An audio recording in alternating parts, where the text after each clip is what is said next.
Hello, am I audible? Yes, sir. Okay. So I'll just quickly recap what all things we discussed yesterday, and then we'll move forward. Okay.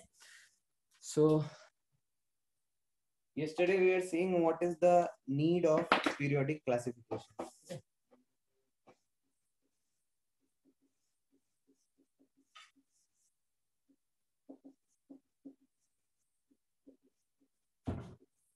We are seeing what is the need of periodic classification. So we studied that there are 118 elements in the periodic table, out of which around 92 are naturally occurring and rest of them are man-made. So in order to study properly about such a variety of elements, we need to classify them into small groups of similar properties so that we can understand the properties of similar elements in the same way. Okay? And then we looked into some of the earlier attempts of classification.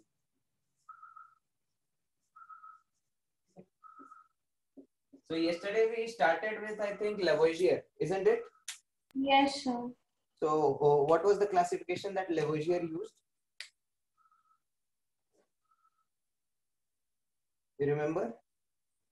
It divided elements into metals and non-metals. Exactly. Even before that, even before Lavoisier also, there was a scientist. His name was Proust. Have you heard his name? Achha, whatever I'm writing, is it clearly visible? Yes, sir. So this scientist Proust, he was the first scientist actually to attempt a classification and give some periodic law. So he stated that elements, all elements are like integral multiples of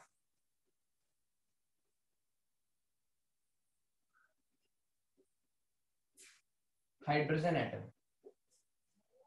Okay.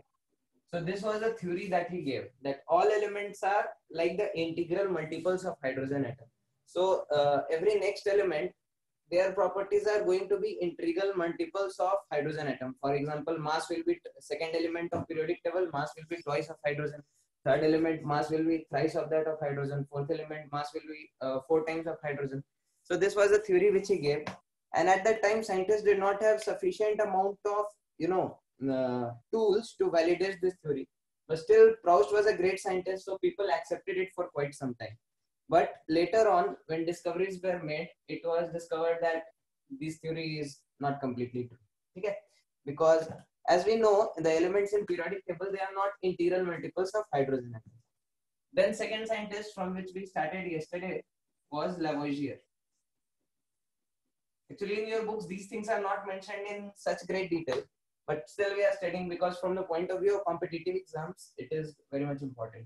So Lavoisier, he classified elements into metals and non-metals. Okay.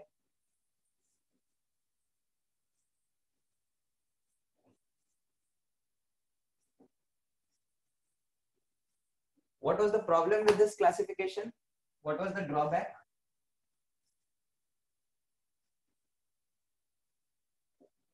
Do you remember? Yesterday we had discussed.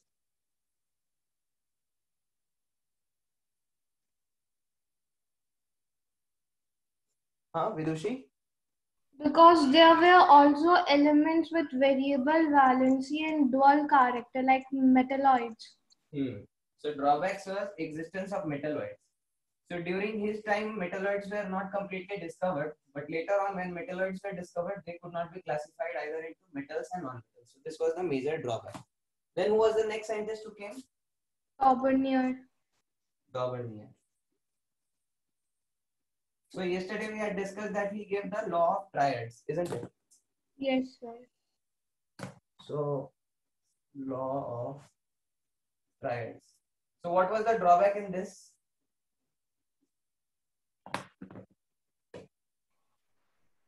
This method doesn't hold true for all elements. Doesn't hold true for all elements. Not valid for all elements. Then who was the next scientist? Newland. Newland. Okay. What law he gave? Law of octaves. Law of octaves. So Newland gave this law of octaves, which tell that every eighth element is going to resemble the properties of first one, isn't it? Yes, sir. Okay. So just take a screenshot or write it down. Then we'll move further. We'll discuss into drawbacks of Newland and how the next version came. Okay.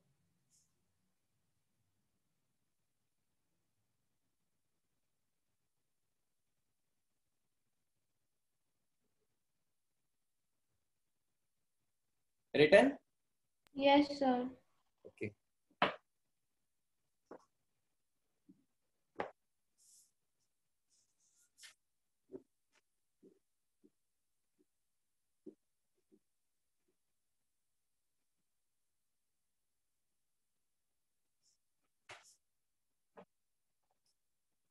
So Newland had certain drawbacks. What was those drawbacks?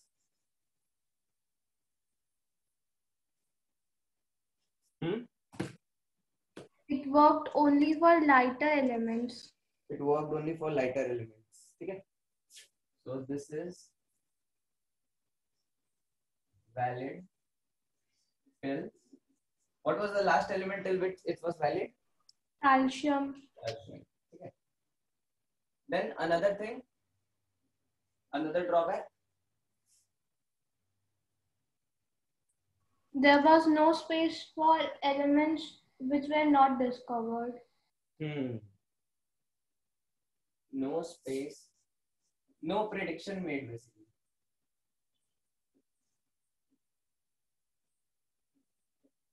For future elements. Any other drawback? One more drawback was there, that inert gases were absent. So inert gases were developed later on. Inert gases were not present. Okay. So these were the drawbacks of Newland's periodic table. Okay. Then came our next scientist. His name was Mendeleev. Mendeleev. So this was, I think, fourth. So fifth scientist. Mendeleev. Okay.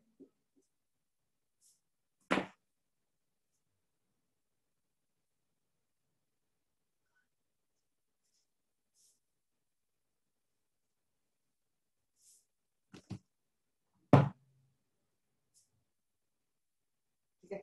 So next scientist was this Mendeleev. So his periodic table had certain merits also and certain demerits also. So first we are going to discuss the merits. What were the merits of his periodic table?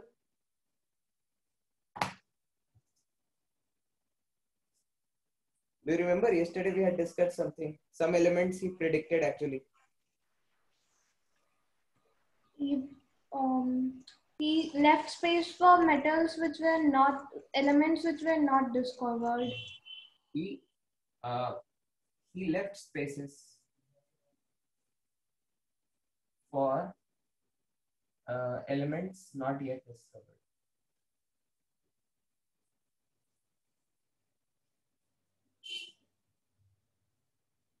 Do you remember what were those elements and what were their names he gave to those elements?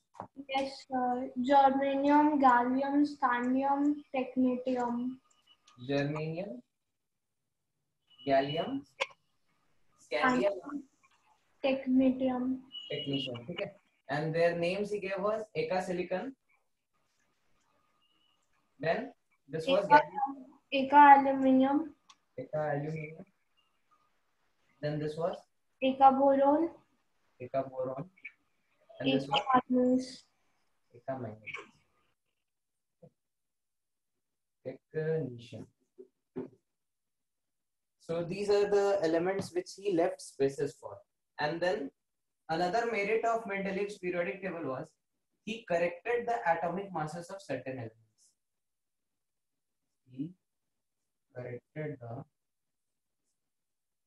till yesterday we had discussed till this point. Now we are going further. Okay. So another merit of his periodic table was he corrected the atomic masses of certain elements. Okay. For example, beryllium. Okay. So beryllium, the atomic mass of beryllium was considered to be 13.5, but he found out, he conducted experiments and he found out that actually the atomic mass of beryllium is not 13.5, it is 9.0. Okay. So he corrected the atomic masses of certain elements. That is why his periodic table was more accurate than that of Newland, because he was using some wrong values of atomic masses. Is it clear? Yes, sir. So some other elements for which he corrected the atomic masses. So they were uranium, beryllium, indium, gold, and platinum. Okay. So these were the 5 elements for which Mendeleev corrected the atomic masses. Okay. U is uranium, Be is beryllium, In is indium, Au is Gold. Pt is Platinum. Okay. So these are the 5 elements. Now yesterday we had discussed this Sita Gita Selak BSc in MTech. Okay. So this was the mnemonic which we had devised for this, memorizing these things. Similarly, we have devised another trick, you can say, for these 5 elements. Okay. So here is a trick how to memorize this. The trick is you Beiman. Beiman means dishonest. You know that? Yes, sir. So you Beiman insan. In is insan. Gold platinum चुराते हो. Gold platinum चुराते हो. ठीक है. So you बेईमान इंसान gold platinum चुराते हो. तो इससे आपका क्या होगा, ये 5 एलिमेंट आपको याद होगा. ठीक है. इनका इन्होंने मेंडेलीव ने मास करेक्ट किया था. Is it clear? Yes sir. तो इसको नोट कर लो, फिर हम लोग आगे बढ़ते हैं.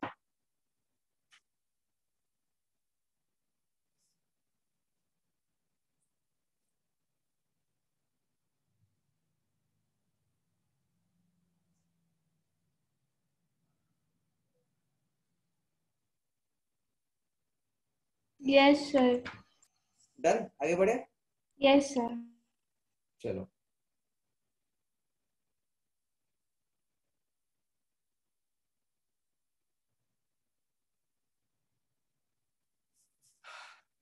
So this was the few of the merits of Mendeleev's periodic table.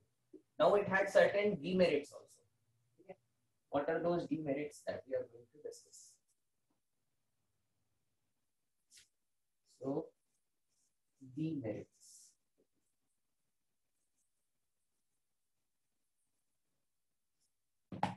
First demerit was position of hydrogen was not fixed.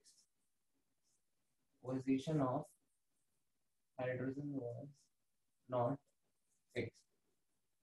And this demerit continues even in our modern form of periodic table. Scientists are still not able to decide whether hydrogen should come in the first group or it should come above fluorine, okay, in the 17th group, because it resembles the properties of both metal and both are non-metal also sometimes. Okay. But for the time being, we'll just take it. If it is asked in exam, if hydrogen is a metal or non-metal, we'll take it as non-metal. Okay. But still, the position of hydrogen, even in the modern periodic table, that is not fixed. So that is one of the demerits of Mendeleev's periodic table. Is it clear? Yes, sir. Next is isotopes. Okay. So according to his periodic law, the periodic functions of elements are product of their atomic masses, isn't it? So isotopes of the same element have different masses. So they should be given different places in the periodic table according to his theory. But he assigned same position to isotopes also. For example, let us say chlorine has 2 isotopes, chlorine 35 and chlorine 37. So according to his theory, if elements are periodic properties of elements are product of their masses, then these two should have been given different position because they are having different masses, but actually he gave them same position. So it goes to show that there is something faulty in his theory. Is it clear? Yes, sir. So this is one of the demerits, isotopes. Next demerit was he assigned incorrect position of some elements. Okay? Some elements in the periodic table were assigned different places. I mean, according to their atomic masses, one element should come after another, but the properties are not matching, so he misplaced some of the elements. Right? Some elements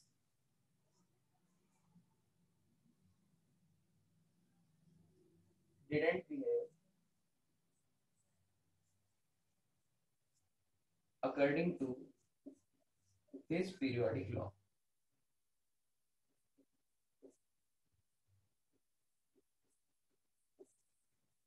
Okay.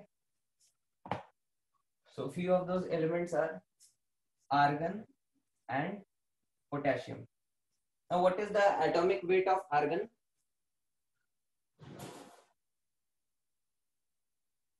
Do you know what is the atomic weight of argon? 40. 40. Okay. And what is the atomic weight of calcium? Sorry, this is potassium. 39. 39. So based on his periodic law, the one having higher atomic mass, it should come after the one which is having lower atomic mass, isn't it? Yes, sir. But the properties you will find property wise, K is behaving property wise. If you arrange the elements in a similar way, for example, let us say lithium, sodium, potassium. Okay. And in this period, in the end, argon comes. Okay. So first argon comes and then potassium comes, depending on the properties, isn't it? But based on atomic mass, this should not be the case. Is it clear? Yes, sir. So that is why this is one of the faults, that all the elements don't behave according to his periodic law, which means according to atomic mass, that law of atomic mass, that periodic properties are functions of atomic mass. Is it clear? Yes, sir. So few more elements were there like this, apart from this argon and potassium. So they were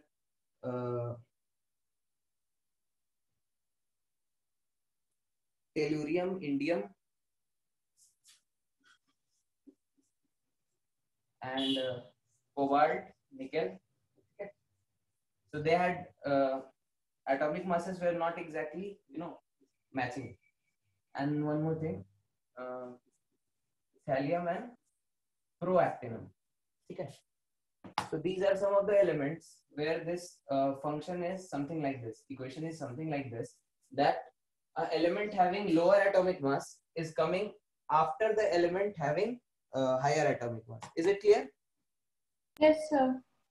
So here also I have devised some trick how to memorize this thing.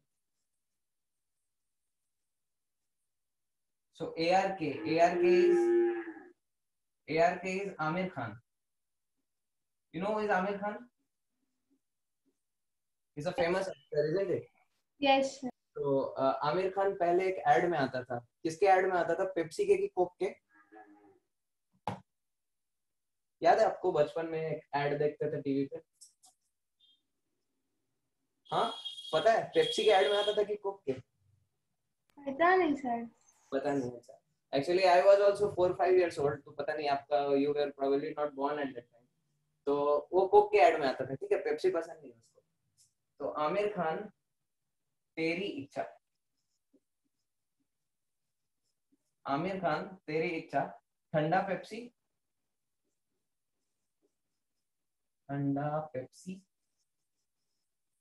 Coke नहीं है, ठीक है? आमिर खान तेरी इच्छा, ठंडा Pepsi, Coke नहीं है, ठीक है? आमिर खान गया दुकान पे कोका कोला लेने, कोक मिला नहीं उसको, ठंडा पेप्सी है लेकिन, ठीक है? So like this is the trick. You can memorize these 8 elements. जो इस तरह से हमारा आगे पीछे periodic law के हिसाब से behave करता है. Is it clear? Yes, sir. Okay. Then see in organic chemistry especially, you have to devise some tricks like this so that you can memorize things. Okay. One thing is explanation of the theory, and second thing, which is more important than just the explanation, is memorizing things. Okay. So usually those students who are very much intellectual, they don't like memorizing things. But that is the thing which IIT JEE is in the recent papers, you will find that in chemistry portion, most of the questions which they are asking is from inorganic chemistry. Okay? Because they understand that those students who are writing IIT JEE, they tend to be more logical and they ignore these topics, and that is why purposefully the question setters are setting more questions, giving more weightage to these topics which require a lot of memorizing. So somehow or the other you have to develop some tricks like this and keep the information in your mind. Okay, like this. Okay, we shall move further. Yes, sir. Then the next scientist, one more demerit of his theory was that it did not explain periodicity.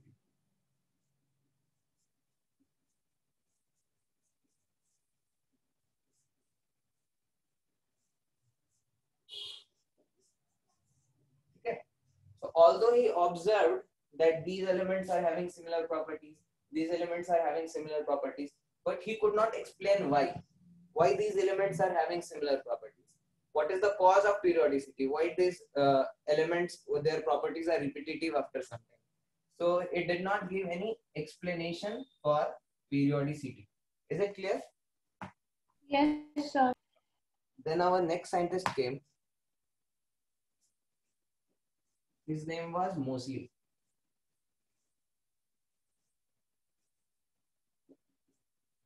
So Moseley gave the periodic law. He told that the properties of elements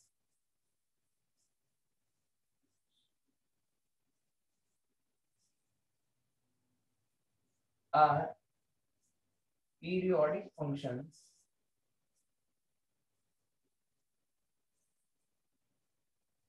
of atomic numbers. Okay. Unlike the previous scientists who were considering atomic mass to be the criteria, he considered that the properties are periodic functions of their atomic masses. Is it clear? Yes, sir. And based on atomic masses, he started to arrange the elements. Okay. So his accomplishment was his accomplishment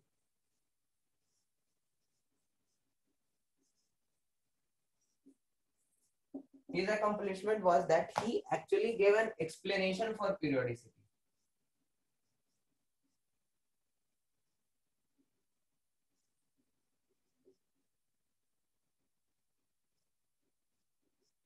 Okay. So he gave an explanation for periodicity, that why periodic properties are repetitive, why the properties of elements are repetitive. Because so what was that explanation? That explanation was that elements having similar electronic configuration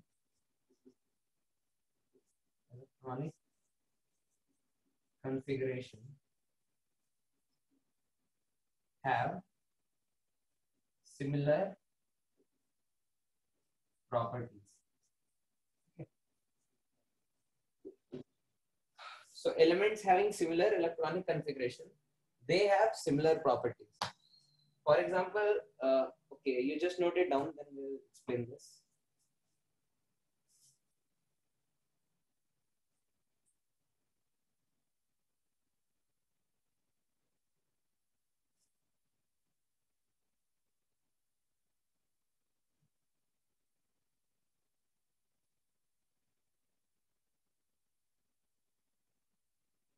Yes, sir. Noted down. Done. Sir.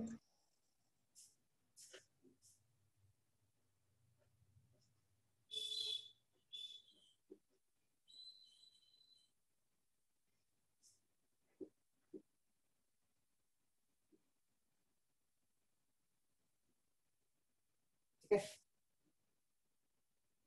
Let us say we are considering group 1 elements. Okay. What are the elements in group 1? Yesterday we had discussed Melina. Hydrogen, lithium, sodium, potassium, rubidium, cesium, francium. Okay. So, if you observe their electronic configurations, how many electrons they are having in the outermost shell. So hydrogen is having just one element, one atom, one electron. Then lithium is 2,1, sodium is 2,8,1, potassium is 2,8,8,1, okay. Rubidium is 2,8,8,18,1. Cesium is 2,8,8,18,1, like this. So all of these elements you will find they have just one electron in their outermost shell. Is it clear? Yes, sir. That is the reason why these elements are behaving in a similar way. So Moseley was the first scientist who was able to figure this out, that periodic properties are happening, there is periodicity in the elements only because of their similar electronic configurations. Is it clear? Yes, sir. So like this. So this periodic table is also called as Bohr's periodic table.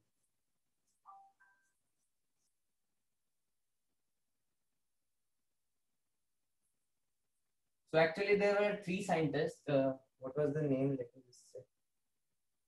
Bohr, Range, and Werner. Bohr, Range, and Werner. So these were the three scientists who further elaborated the idea of Moseley and put it in. They reformed the Moseley's periodic law. Sometimes modern periodic table is also called as Bohr's, Range, Werner's periodic table.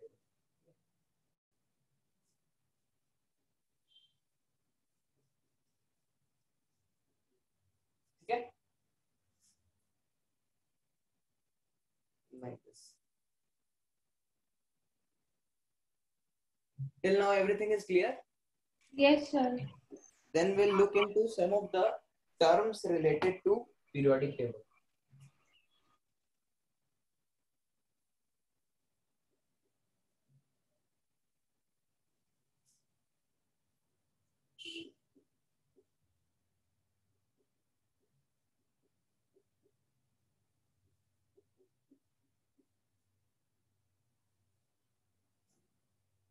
Okay.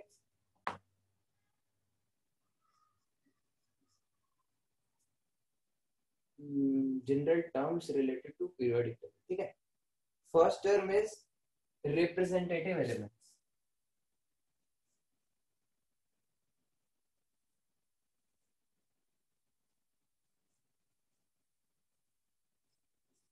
Or normal elements.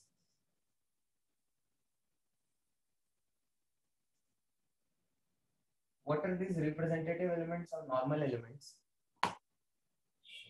These are the elements of S block and P block. S block plus P block elements, except for inert gases.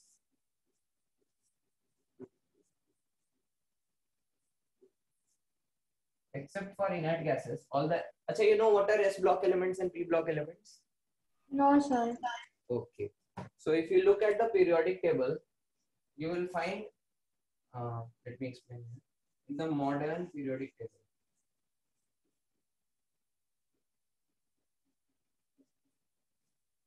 okay, you are going to find 80 vertical groups and 7 horizontal columns.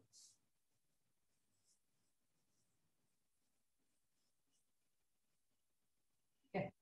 There are 18 vertical groups and there are 7 horizontal columns. Okay. So these groups are labeled as group 1, group 2, like this till group 18. Okay. And these 7 columns are labeled as period 1, period 2, like this till period 7. Okay. You have seen the periodic table like this, 18 vertical groups and 7 horizontal columns. Is it clear? Yes, sir. So, group 1 elements. I'm writing in the short form. This stands for group 1 elements. So, group 1 elements are also known as alkali metals.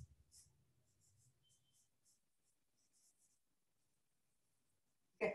Yesterday we had discussed this. Similarly, group 2. These are called as Alkaline. alkaline earth metals. Okay. Similarly, there is group 13.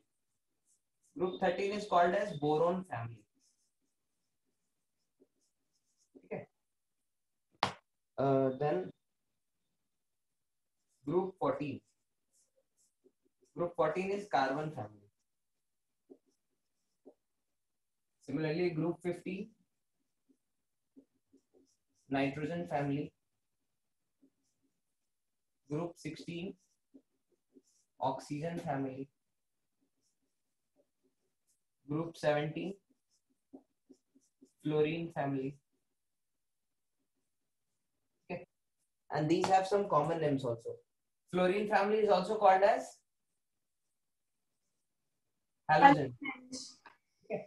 Oxygen family is also called as chalcogens. Okay. And nitrogen family is also called as pnictogens. Okay. So group 6, group 17, and there is group 18, that is the inert gases. Inert gases or noble gases or rare gases. Okay. Rare gases. Okay. So you notice that group 1, 2, then I jump to 13 and 14. So what about the in-between groups? Okay. So I'll just write it here. Group number 3 to 12. These are called as D block. Transition elements. Transition elements. We'll come back to transition elements after some time. For the timing, you can understand these are called as D block elements. Okay. So why we are discussing all this? Because you asked about S block and P block elements. So the first two group 1 and group 2 elements, these are the S block elements. Okay. These 6 groups which you saw, group 13 to 18. Okay. These 2 groups and these 4 groups. These are called as P block elements.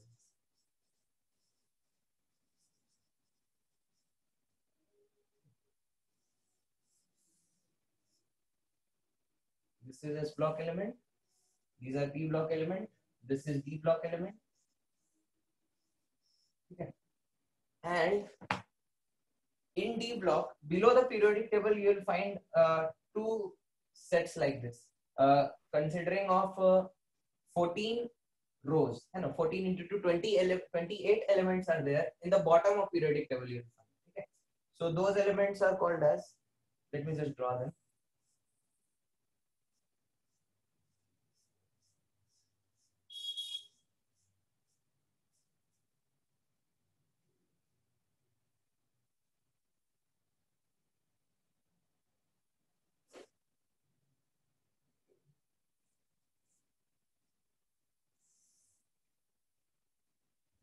So these two series which is there in the bottom of the periodic table, this constitute our F block elements.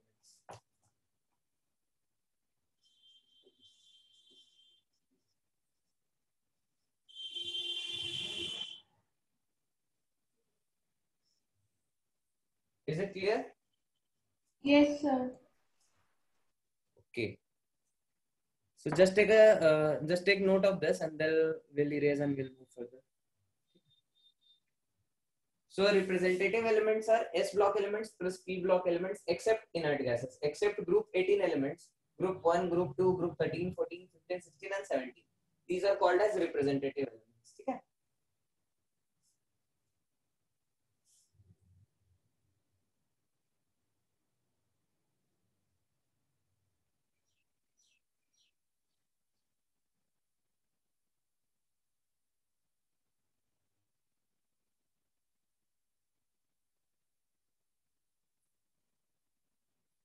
Have you noted it down?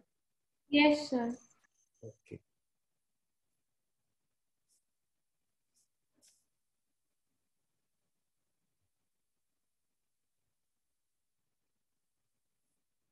So we are discussing general terms related to periodic table. This is the first term, representative.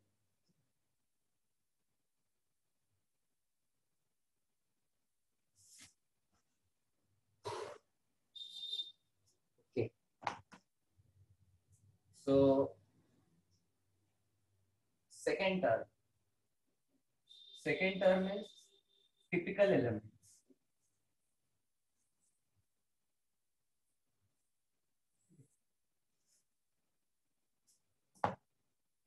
What is typical element? So elements of the third period.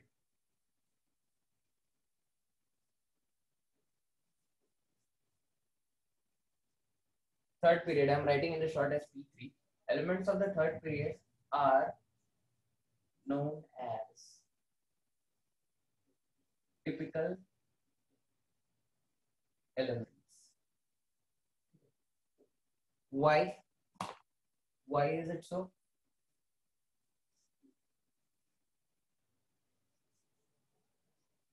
Because their properties are their properties are the typical behavior or their group. The typical behavior of their group can be shown by these elements. For example, let us say what are the third period elements? Can you tell from periodic table? You have access to periodic table. Sodium, magnesium, aluminum, silicon, phosphorus, sulfur, chlorine, argon, Silicon, phosphorus, sulfur, chlorine, argon. sulfur, chlorine, and argon. Okay. So these are our typical elements. Sulfur, chlorine, argon. Okay. These are our typical elements.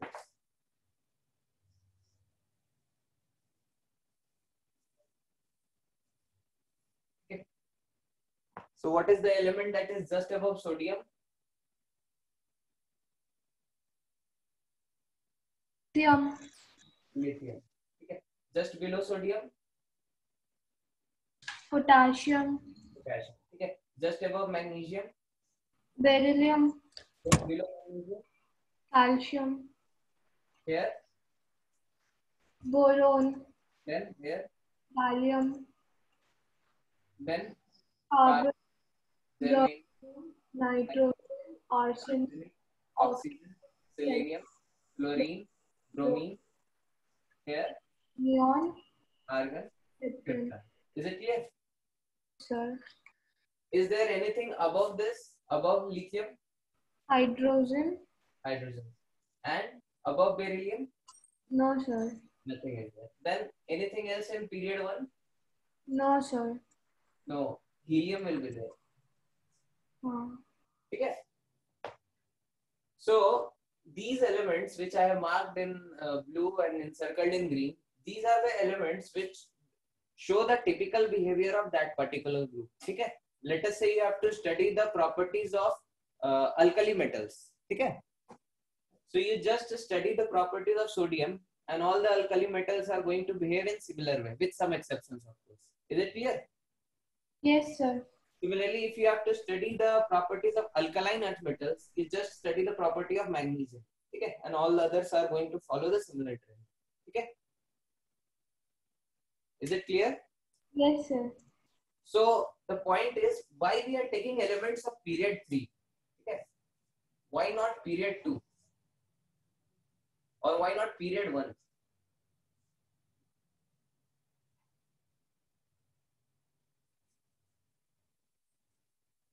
Why we are not studying? Why we are starting from period 3? Period 2 elements or period 1 elements could also be considered as typical metals. What is the problem there? So actually there is a problem. First of all, with period 1, in period 1 there are only 2 elements. So you don't have all the groups covered here. Okay. Is it clear? Yes, sir.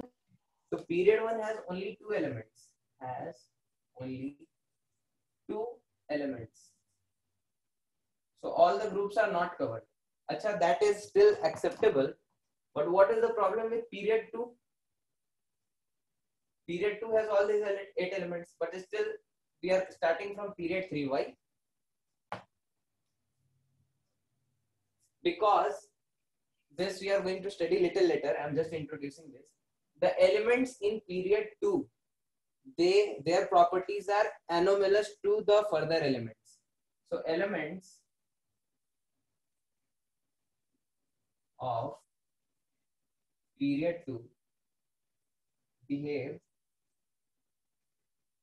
in a way that is anomalous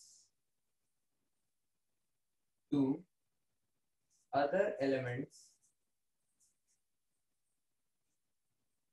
in that group. Now, why they behave in a different way? There is an explanation. Because of their small size. Okay. So their sizes are very small compared to other elements in their group. That is why they behave in a very different way from other elements. Is it clear? Yes, sir. So that is why we take period 3 elements as the typical elements, because their properties resemble with the other elements. Clear? Yes, sir.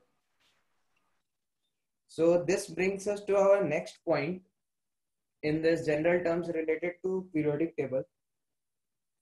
Next point is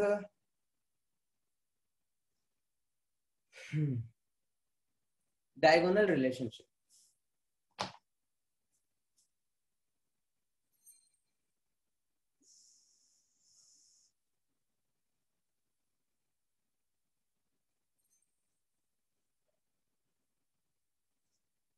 What is diagonal relationship? Okay. So as you can see in the periodic table, this is not the complete periodic table. We have just drawn a few groups here. So if you go down the group, okay. So just now I drew the electronic configuration of lithium, then sodium, then potassium. So what you observe there, that on moving down a group, what is happening? An extra shell is added. You're getting? Yes, sir. Because that extra shell is added, the size of that atom increases down the group. Is it clear? Yes, sir. So as you are going, sorry, this should be hydrogen. Please correct it. This should be hydrogen. I misspelled this as helium. Okay.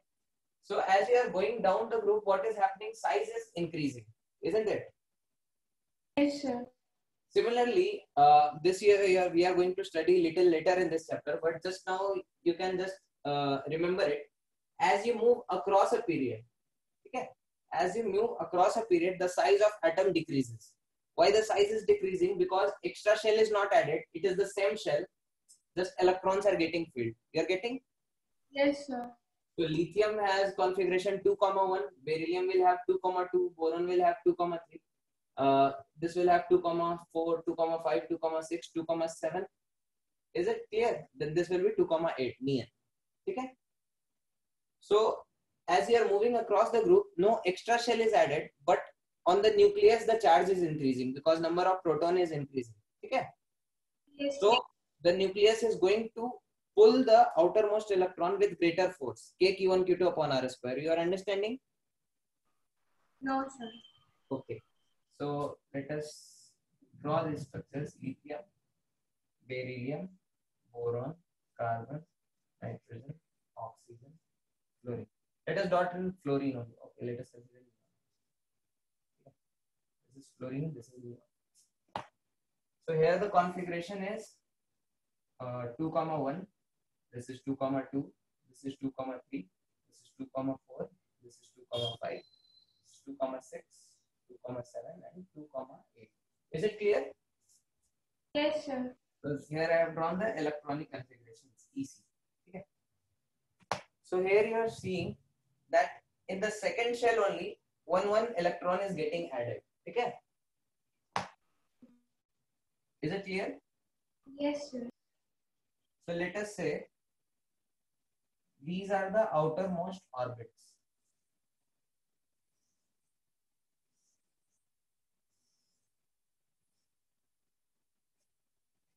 These are the outermost orbits, and there is nucleus in the center.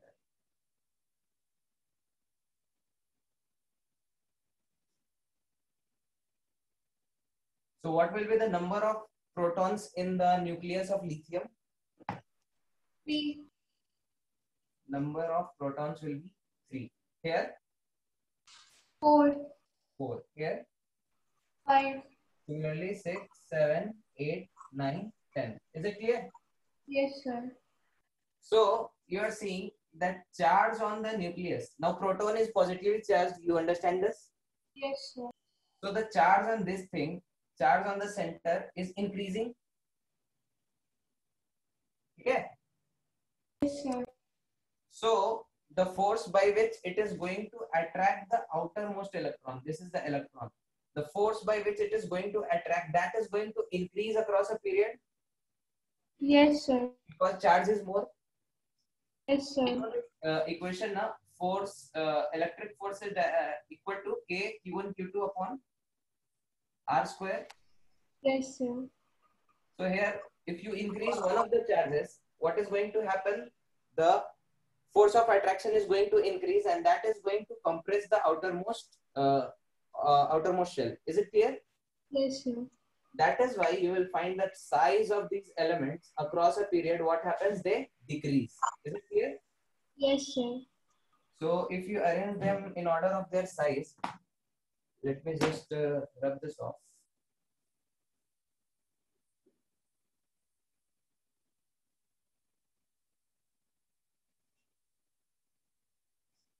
If you arrange them in increasing order of size, okay. So what is going to happen? Here nucleus is exerting more force. Here more, like this. So size decreases like this.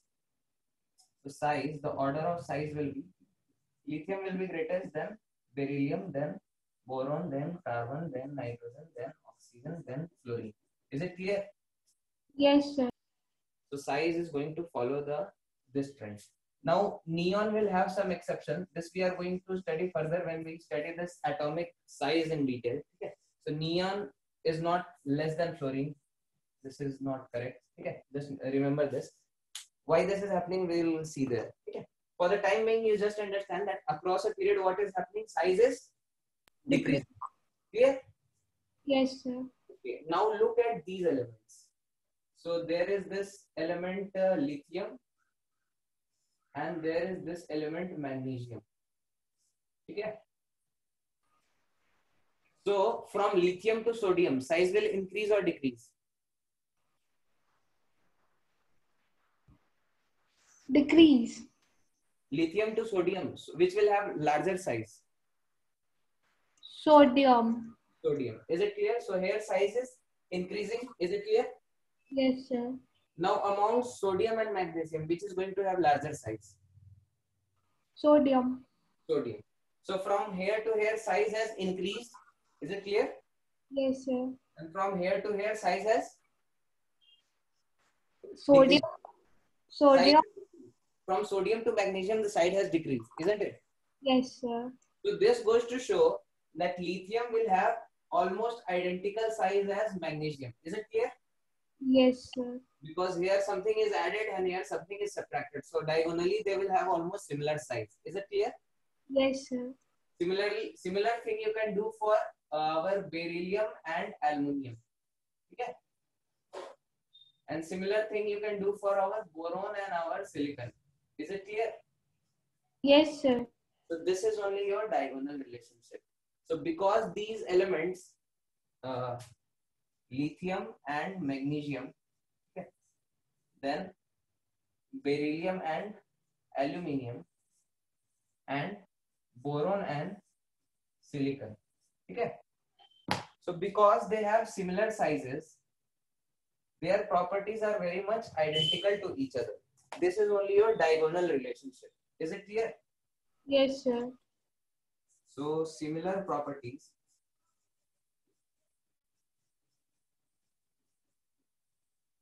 because of similar size. Okay. So this is only your diagonal relationship. Is it clear? Yes, sir. Just take a photo, then we'll move forward.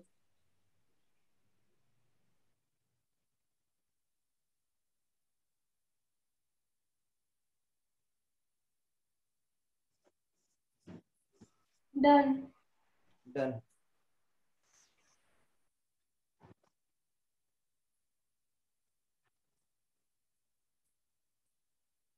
Okay. Then we are going to discuss the last topic for today, the fourth term related to this periodic table. Where should I write? Okay, I'm writing it here. The fourth term related to periodic table. That is your transition elements.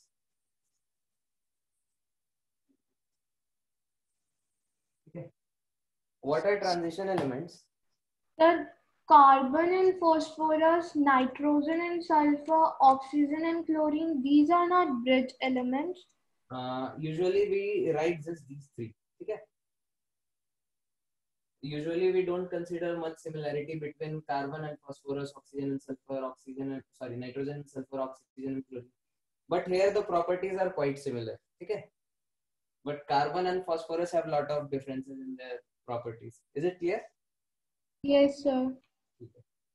So transition elements. These three are the popular examples which we follow. Okay. Transition elements. What are transition elements? Actually, it requires some idea of electronic configuration. So we'll just study about these in higher classes when you have a sufficient idea of what are s orbitals, how electronic configuration is written in terms of SPDF. Okay. So for now, we just have this information that transition elements are those D block elements with at least one electron in D orbital in ground or excited state.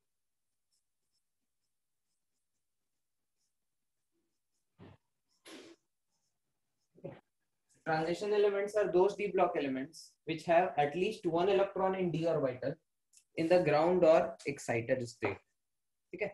Now, what is the meaning of this d orbital? What is the meaning of ground state, excited state? This you are going to just study in your higher classes. For the time being, you just memorize this. Okay.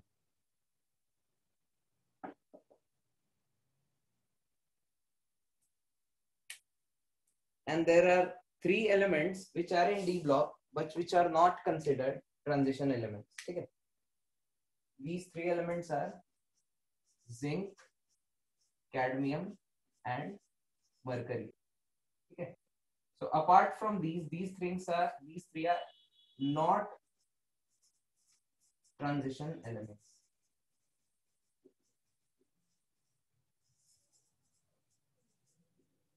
Apart from these three, zinc, cadmium, and mercury, all the elements which are there in D block, we just discussed about D block. D block is from group 3 to group number 12. Okay.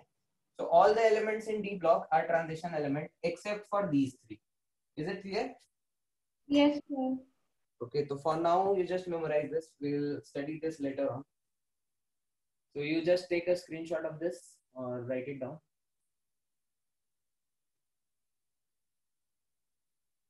Done, sir. Done. Acha, do you have any doubt in whatever we discussed till now? No, sir. Okay. So from here we will continue on in our next class. Okay. So just take good notes of this and study or revise whatever is taught till now, and we'll again meet tomorrow. Okay. Okay. Thank you. Thank you, sir.